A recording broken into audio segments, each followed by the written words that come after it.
Raw tomatoes, of course, are very tough on wine. The red ones in particular have the highest amount of acidity. The wine has to have enough acidity as well.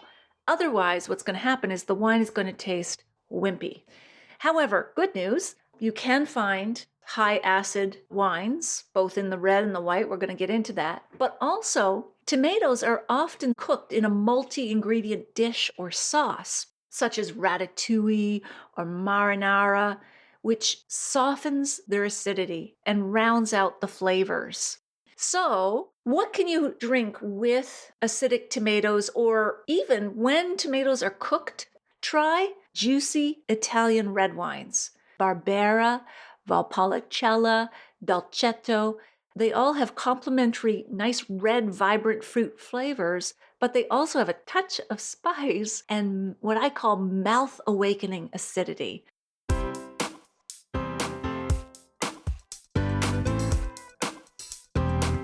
Do you have a thirst to learn about wine? Do you love stories about wonderfully obsessive people, hauntingly beautiful places, and amusingly awkward social situations? Well, that's the blend here on the Unreserved Wine Talk podcast. I'm your host, Natalie McLean, and each week I share with you unfiltered conversations with celebrities in the wine world, as well as confessions from my own tipsy journey as I write my third book on this subject. I'm so glad you're here. Now pass me that bottle, please, and let's get started. Welcome to episode 40. I have some juicy wine topics today that I want to chat with you about in this episode, including number 1, how do you pair wine with different types of tomatoes and tomato dishes? We are in the full throttle of tomato season, so this is going to make your mouth water. Number 2, how will the current and most recent heat waves across North America and Europe change the styles of wine we drink and their prices? Number 3, how will a new direct-to-consumer wine club from Gary Vaynerchuk change the way we buy wine? And 4, what does a new study say about being in a romantic relationship and your use or abuse of wine and other types of alcohol? I'll include links to my pairing tips, the wines I recommend for tomatoes, Gary's Wine Club, and the research study in the show notes at nataliemclean.com/40.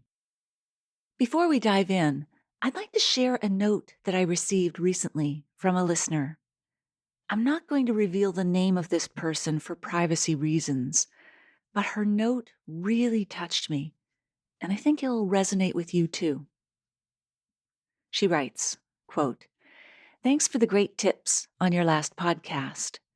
The sober curious trend was very interesting.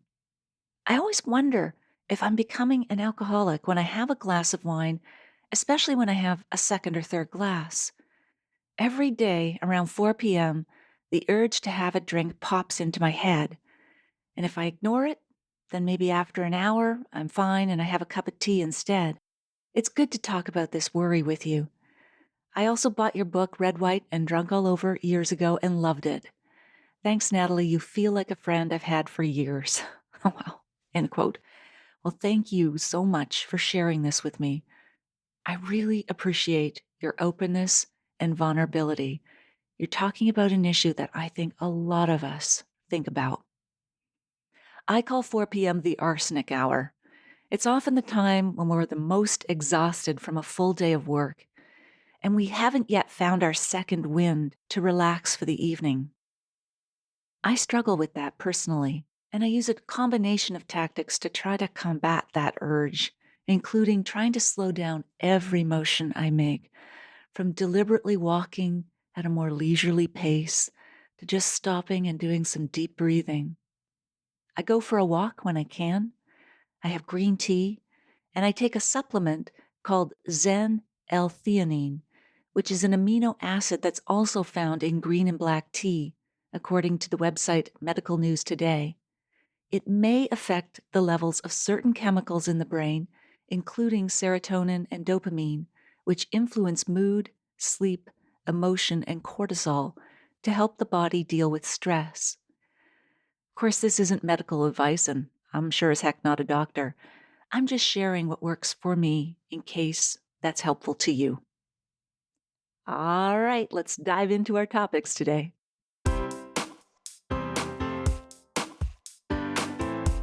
We have got some really hot topics in the world of wine. Here's what we're going to cover. We're going to talk about pairing wine with tomatoes, how the current heat waves across both North America and Europe are affecting the styles of wines that we're going to drink, and I believe the prices. There's going to be a big impact on this. We're going to talk about a new disruptive direct-to-consumer wine club.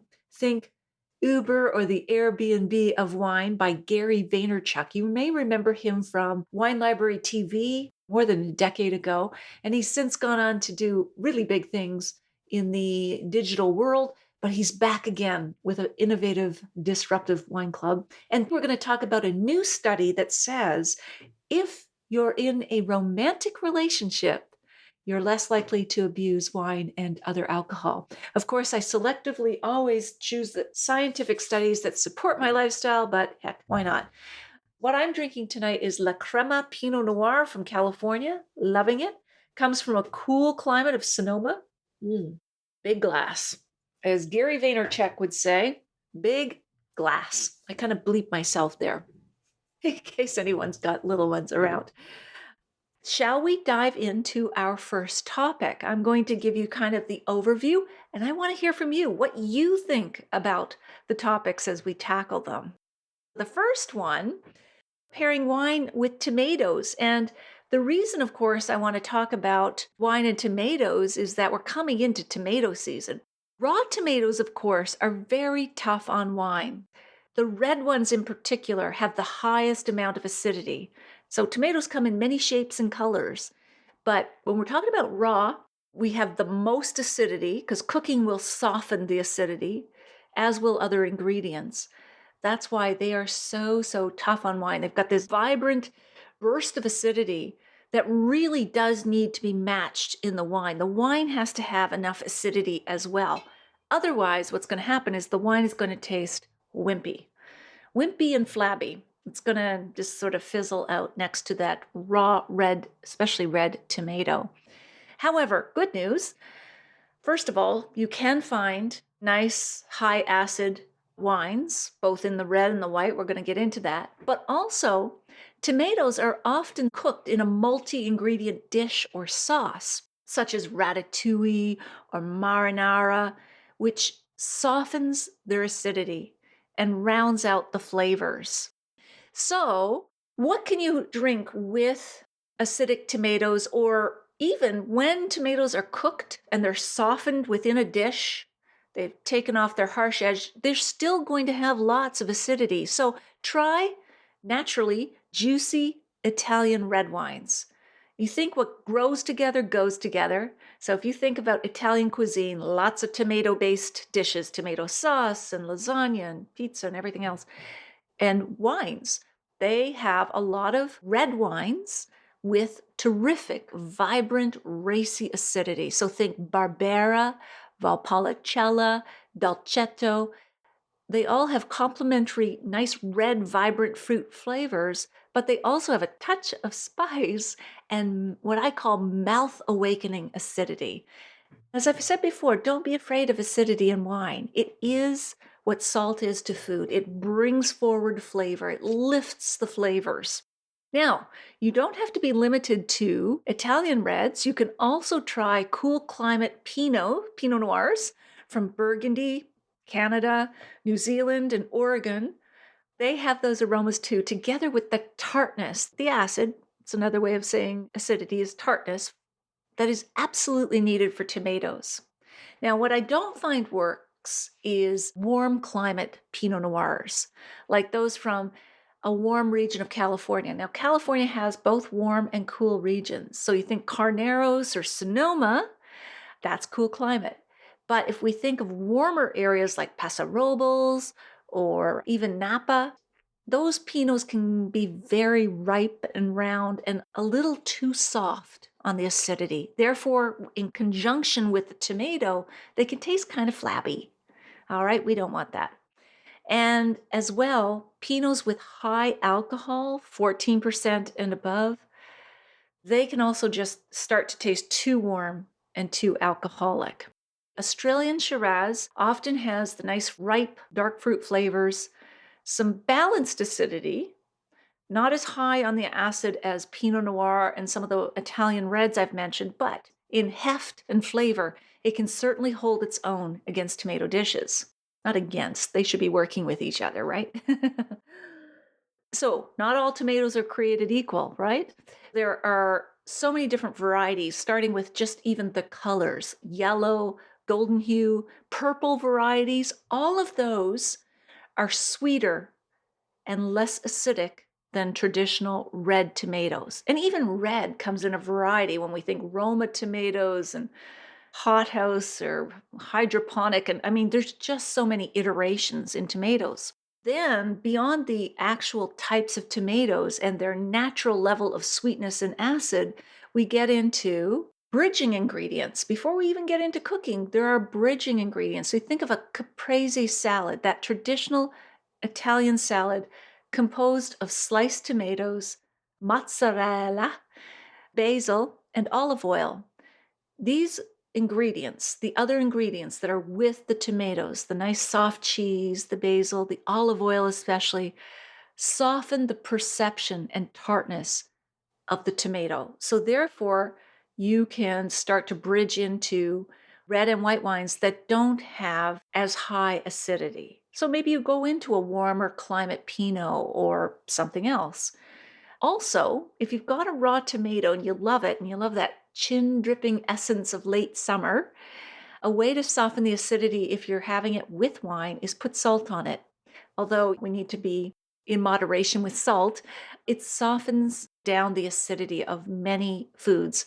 And it's also why, if your steak is really clobbering your wine, if you salt it a little bit, you'll find it starts to come more in harmony with your wine. It's a magic trick, salt is, but of course, like all magic tricks, must be used in moderation.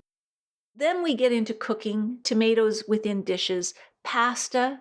So, of course, tomato sauce in pasta is universal, but pasta, like chicken, is often a neutral vehicle. Its taste isn't the main show on the dish, it's what you put with it, like the tomato sauce. So I would never give a universal recommendation of wine with tomatoes, as you can see. Different types, different sweetness, different acid levels, different cooking methods is all going to change it.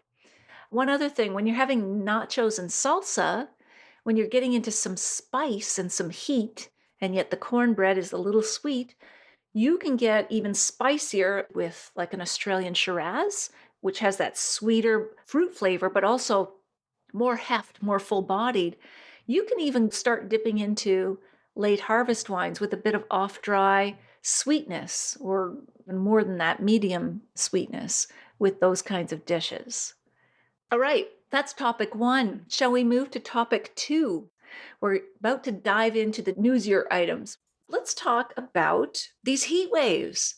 Oh my goodness, the heat we've been having this summer. I know we should not complain. It'll soon be cold and we'll go, what were we moaning about? But still, the heat waves, the record temperatures that we've been experiencing both in North America and in Europe are really having a huge impact on vines. And I'd love your comments on this, what you think about this. I'm going to share some of the findings that I've been reading about online. So there's been record temperatures everywhere. And what happens when that's the case is that in early spring, there's just buds, but around May, June, we have young grapes. And it's a very, very fragile time for grapes. So what's happening with this heat wave hitting right now, a lot of the grapes are just very damaged beyond repair. They can't handle this kind of heat. And there's no leaves to protect them. Those haven't developed enough. We call that canopy. So you've got the double whammy of heat at the time these little grapes are very vulnerable and nothing shielding them from the direct force of the sun. So in southern France, for example, the temperatures have been as high as 48 degrees Celsius. Can you imagine? So what happens to the grapes? There's burn spots or they just shrivel and die. They blacken and dry. The leaves curl up completely and give up, and the grapes are completely dried out. In some spots in Languedoc Roussillon, they're predicting crop losses of 60 to 80%. So, you know, the laws of supply and demand, when supply goes down and demand hasn't changed, what has to change? Price. Price needs to go up for the scarcity, for what's left. So Carignan is a grape that has great resistance to drought. So it's one of the saving graces in southern France, but the burn rates and the yield decreases are going to depend on things like how much canopy did the winemakers prune back? Do they do dry farming? If you don't know what dry farming is that they don't irrigate, they don't water the vines. The vines have to instead sink their roots deeper and deeper and deeper into the ground, so far down that they can get to really lower reach water tables. So those vines are very tough and sturdy for these kinds of extreme temperatures. But if the vines aren't dry farmed, they're in trouble, especially vineyards that are planted with a southwest orientation. So this isn't just fancy talk. What happens, you know, the sun sets in the west, rises in the east. The hottest sun is in the afternoon, as we all know. So slopes with the southeast orientation always get the best sun because it's not too intense, but it's enough to ripen slowly and long. But the southwest gets that burning afternoon sun. So those plantings are getting the hardest hit. I'd love to know, do you think this is part of climate change? I certainly do. Climate change, there's lots of debate, but I think clearly what happens with climate change is we get the extremes. So it may not be a gradual rise in temperatures overall, like a slow boiling of the earth, but what does happen is you get these extreme temperatures of hot and cold and tornadoes and just extreme weather events, flooding and so on. And we're definitely seeing that in the wine world. So again, that will be interesting to see how that all plays out. I'm going to go back to my Le Crema, loving this. Is anyone else a fan of Sonoma Cool Climate Pinot Noir? I just love this wine. It's my go-to. I generally like Burgundy, but I don't have a trust fund, so can't always pay the prices of Burgundy. So I love a cool climate Pinot. Not just California, of course. Ontario, BC, both those regions make terrific, terrific Pinot Noirs. All right. Who remembers Gary Vaynerchuk? Blast from the past, he used to have a super popular Wine Library TV, which were wine videos that he would broadcast on YouTube. His parents at the time owned Wine Library, which was a successful New Jersey-based wine store. And through Gary's efforts, he helped to build that liquor store into a $60 million business. He has gone on to do some amazing things in the digital world beyond wine. You know, he's got VaynerMedia. I don't know what the company is valued at, but I think he's hundreds of people working for him. He's been on the Conan O'Brien show, got Conan eating dirt and everything else to illustrate the different flavors of wine. He's a real rebel and humorous and down to earth, and I just love his approach. I was on CTV News today. We did two segments. One was on Pinot because International Pinot Day was August 18th. It's not too late, though. You can still celebrate. And then International Cabernet Sauvignon Day, or Cabernet Day, because there's Cab Sauv, Cab Franc, is always the third Thursday before Labor Day. And why is this, you might ask? It's because we need something strong before we go back to work from vacation. Let me go back to my notes, and we are going to dive into what Mr. Vaynerchuk is doing. So he had the wine videos in the early 2000s. He recorded 1,000 episodes and then retired the show because he went bigger and broader in his global reach. But really what he's got now, and he's launched it with Empathy Wines. Of course, Gary's based in the US, but these wines are available through Kalanaki Group. It's an agency. We can post a link after this in Ontario. So you can get them in Canada. They're available, let's see, in the UK, Australia, and a couple of other countries. And he is expanding quickly. So I think of Gary's approach, like to most things, as kind of the Uber or the Airbnb of wine, because he's completely cutting out the middleman. He's sourced some wines directly from grape growers, not even wineries, I believe. And he's got his own label, Empathy Wines. I like that. And some really good value wines from Lake County, California, Bacchus Vineyards, the Mettler family in Lodi. These are all very good value regions. He's also got Marietta cellars in Sonoma. So he's taking that and then going direct to consumers, direct to home to ordering these wines, which I think is really cool. He's offering right now a white wine and a rosé with a red coming this fall. So you can get batches of 3, 6, or 12, or as a subscription. And what's neat is he launched this direct-to-consumer wine club entirely on social media. There was no mainstream advertising. Gary's at it again. And so what he says, quote, he talked to Drinks Business website, "We started Empathy Wines as a radical new way of selling wine. We want people to pay less for great, authentic wines while shining a spotlight on top-tier grape growers, the unsung heroes of the wine world." Yeah, so he's going direct to the grape growers. It sort of reminds me of the food world, how chefs were kind of the celebrities for a while, as are winemakers, but now we've moved to butchers. Butchers are the new celebs in the food world. And I think similarly, from winemakers to grape growers, we're going right back to the source. I'd love to know what you think of that. He says old school laws and antiquated business models have forced wine lovers to unnecessarily pay too much for great wine.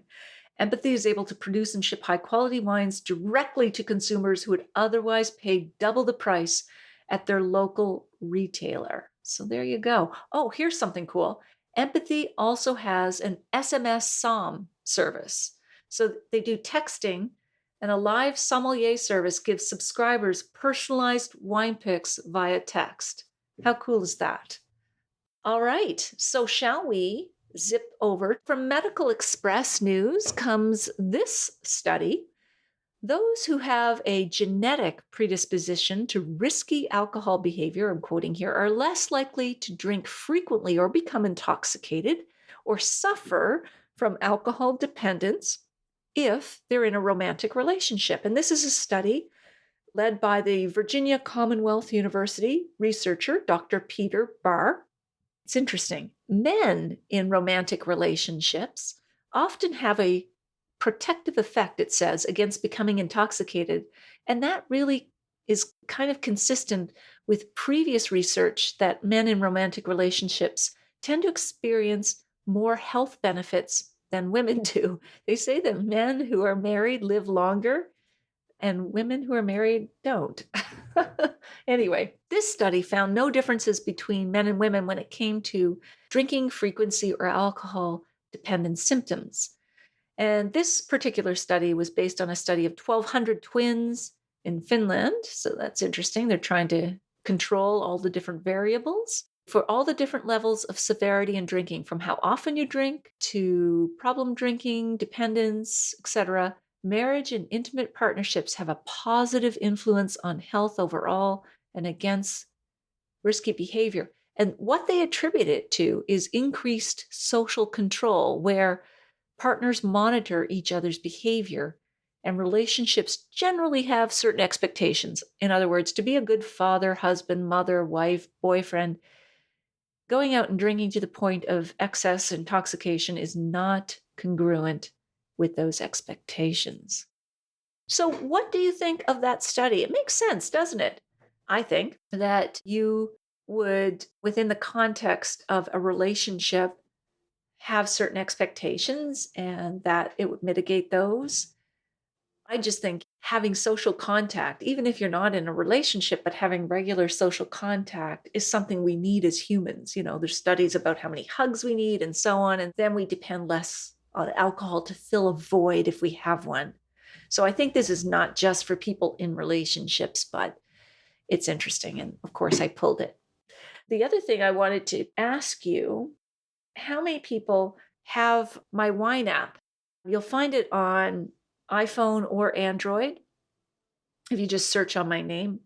But a lot of people use this and have questions about it. And I would love to just give you a quick tip each time.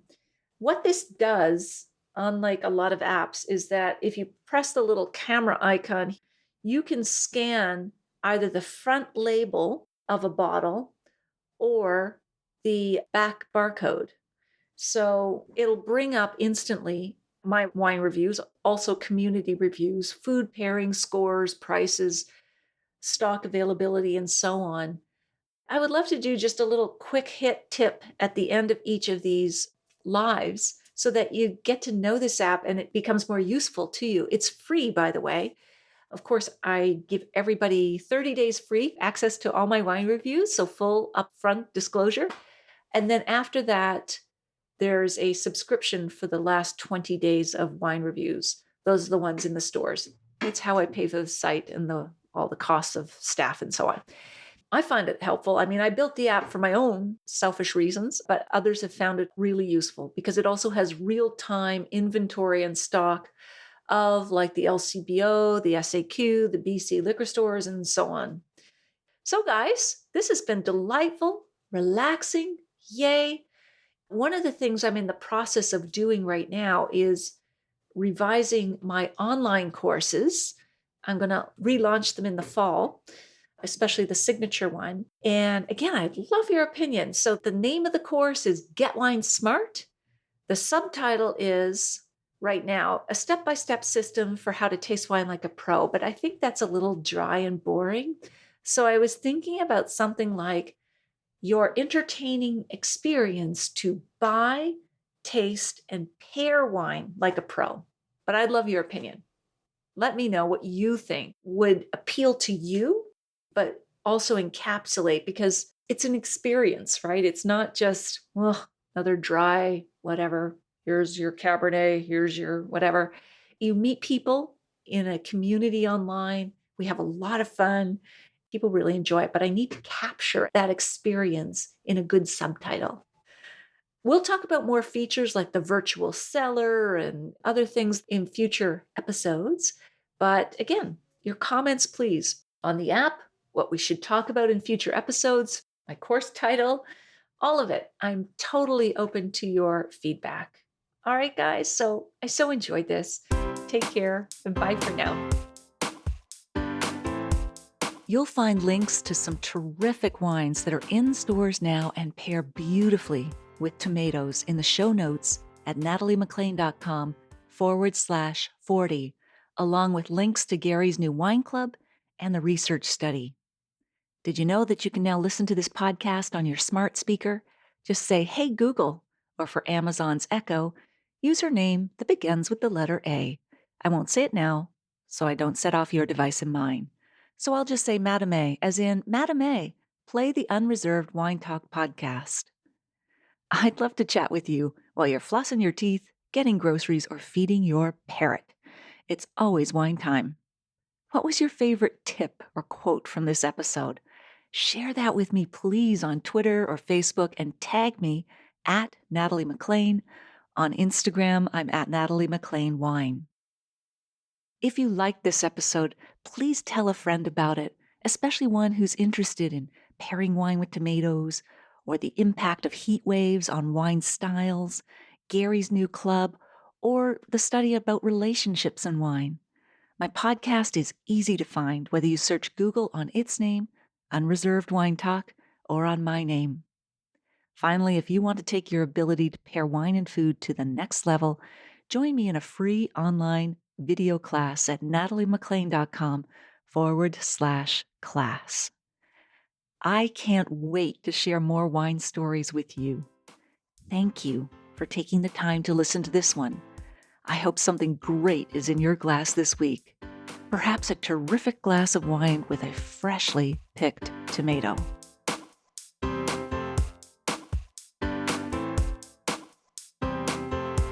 You don't want to miss one juicy episode of this podcast, especially the secret, full-bodied bonus episodes that I don't announce on social media. So subscribe for free now at nataliemclean.com/subscribe. Meet me here next week. Cheers.